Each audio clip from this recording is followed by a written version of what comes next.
Bonjour chers auditeurs de l'ODJ Média, notre chroniqueur de l'ODJ, Ahmed Nagy, partage son avis et sa réflexion, dans un article qu'il a intitulé « Turquie et Éthiopie se précipitent vers le golfe d'Aden », qu'on écoutera ensemble dans ce podcast.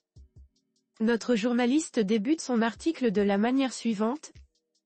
La Somalie a conclu un accord de défense maritime avec la Turquie, après que le Somaliland ait également signé un accord maritime avec l'Éthiopie. Notre chroniqueur enrichit son discours de la manière suivante. Le Parlement somalien a approuvé, le 21 février, un accord de défense maritime conclu, le 8 février, entre la Somalie et la Turquie.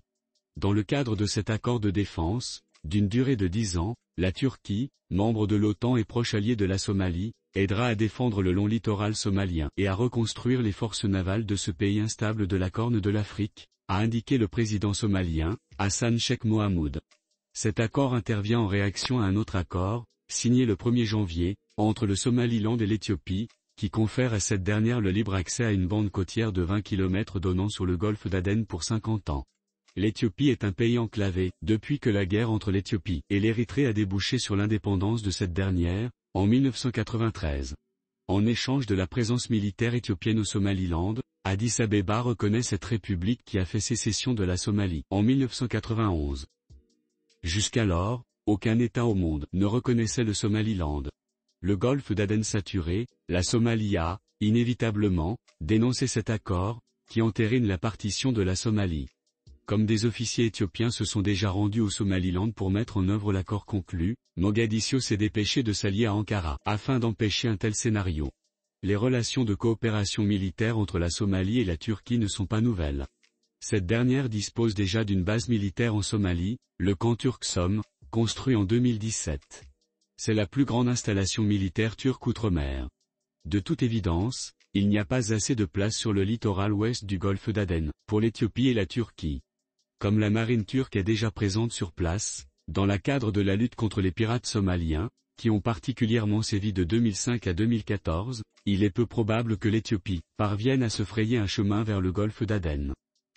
Nul besoin de rappeler que cette zone maritime pilule, depuis plusieurs années, de navires militaires de plusieurs pays, États-Unis, France, Russie, Chine, Inde, encore plus ces derniers temps, avec la menace que font peser les outils sur le trafic maritime au détroit de Bab el-Mandeb en mer Rouge. L'auteur termine son article en ces termes. Les deux accords conclus entre l'Éthiopie et le Somaliland, d'un côté, la Turquie et la Somalie, de l'autre, constituent une partie des chèques en corne africaine qui s'intègre, non volontairement, dans le grand jeu géopolitique de redistribution des cartes au Moyen-Orient, en mer Rouge, au détroit de Bab el-Mandeb et en mer d'Arabie. Ankara y place ses pions avec virtuosité. Rédigé par Ahmed Nagy. Merci d'avoir écouté ce podcast de l'ODJ Média, notre bouquet de supports numériques, portail, magazine mensuel connecté, web radio R212 dédié à la diaspora marocaine et web TV.